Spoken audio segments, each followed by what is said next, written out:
Bismillahirrahmanirrahim. Hari ini saya resmikan pabrik smelter PT Gunbuster Nickel Industry di Kabupaten Morowali Utara, Provinsi Sulawesi Tengah.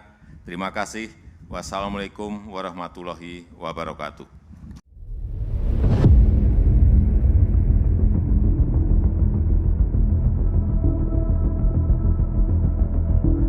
PT Gunbuster Nickel Industry atau GNI merupakan perusahaan pengolahan biji nikel milik Tony Zhou Yuan yang beroperasi di Morowali Utara, Sulawesi Tengah. Perusahaan ini berdiri sejak tahun 2019 dengan nilai investasi sekitar 42,9 triliun rupiah dengan kapasitas produksi 1,9 juta nikel pig iron per tahun.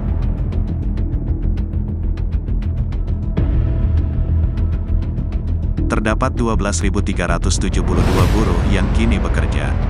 Sebagian besar merupakan tenaga kerja lokal sebanyak 11.060 orang, dan sisanya tenaga kerja asing dari Cina. Buruknya sistem keselamatan dan kesehatan kerja, atau K3, menyebabkan rentetan kasus kecelakaan kerja hingga menewaskan buruh. Serikat Pekerja Nasional, atau SPN, mendokumentasikan 11 kasus kecelakaan kerja terjadi. Tapi, angka sebenarnya yang tak sempat tercatat, bisa mencapai 20 kasus. Angka ini menunjukkan, bagaimana PT GNI tidak mengimplementasikan K3, sesuai standar internasional, yang mengharuskan 0 kecelakaan kerja.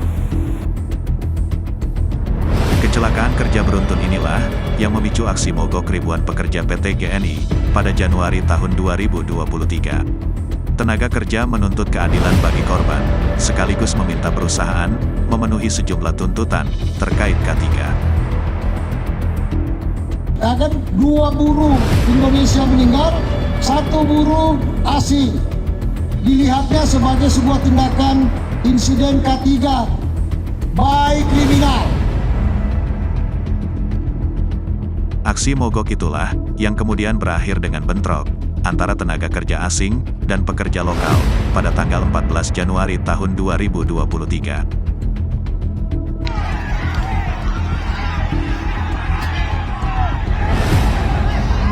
Tidak hanya terhadap pekerja, dampak lanjutan dari risiko kerja tersebut meluas ke komunitas sekitar yang dekat atau berada pada daerah paparan dampak dari operasi smelter dan pemurnian. Warga transmigrasi Dusun 5, Desa Bunta, yang merasakan dampak itu. Setelah 22 tahun, kemapanan hidup 132 kepala keluarga transmigrasi, mulai terusik ketika masuknya perusahaan nikel, milik PT GNI.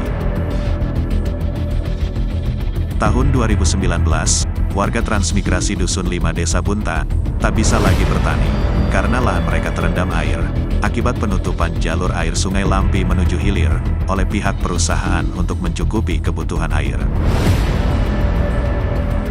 Air meluap, dan menggenangi lahan mereka yang berada dekat dengan Sungai Lampi. Bukan hanya lahan pertanian, pemukiman warga juga ikut terendam air. Dampak lingkungan dari aktivitas PT GNI, juga dirasakan oleh warga desa Lingkar Tambang. Aktivitas bongkar muat kapal tongkang batubara, oleh perusahaan, yang memiliki luasan konsesi sekitar 712,80 hektar ini, mencemari laut. Warga desa Tokonanaka, tidak bisa lagi menangkap ikan. Sisa bongkar muat batubara, dibuang ke laut, mencemari perairan sekitar.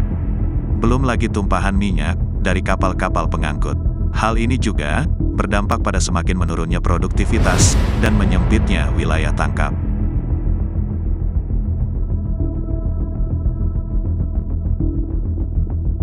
Selain itu, ratusan keramba ikan milik nelayan ditabrak kapal dan tongkang batu bara perusahaan.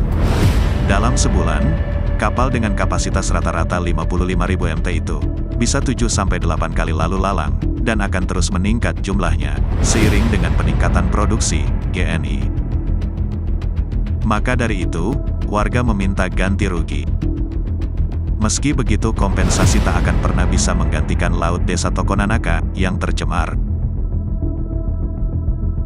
Ulasan selengkapnya silahkan baca di Koran Harian Mercusuar, edisi 23 sampai tanggal 25 Maret tahun 2023, atau di Mercusuar Online, mercusuar.web.id.